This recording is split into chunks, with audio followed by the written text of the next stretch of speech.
Hi అండి, welcome back to smart Suni vlogs. ఈరోజు వచ్చేస్తే ఓరియో బిస్కెట్ ప్యాకెట్తో కేక్ అయితే రెడీ చేసేద్దాం. ఎలా అయితే ప్రాసెస్ చూసేద్దాం. ముందు ప్రాసెస్లోకి వెళ్ళిపోదాం. ముందు ఒక ఓరియో బిస్కెట్ ప్యాకెట్ తీసుకొని ఈ విధంగా మనం మిక్సీ జార్లో వేసుకోవాలి. ఇలా మిక్సీ జార్లో తీసుకొని మనం మిక్సీ పట్టేసుకొని ఇదంతా మనం బాగా పొడైపోయే వరకు నేను ఇక్కడ చూపిస్తున్న విధంగా పొడైపోవాలి. ఇలా పొడైన తర్వాత ఒక గిన్నెలో తీసుకొని అందులో మిల్క్ మనం ముందుగా హీట్ చేసుకున్న మిల్క్ అండి వేసుకొని ఇలా కలుపుకోవాలి. అందులోనే ఒక ఈనో ప్యాకెట్ వేసిన తర్వాత ఒక్క చుక్క అనేది మనం మిల్క్ అనేది వేయాలండి.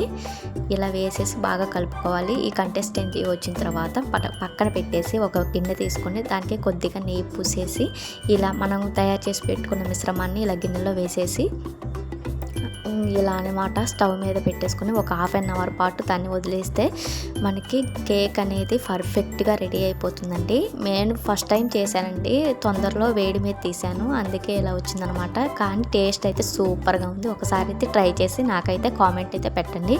Please like and subscribe my YouTube channel. Thank you for watching.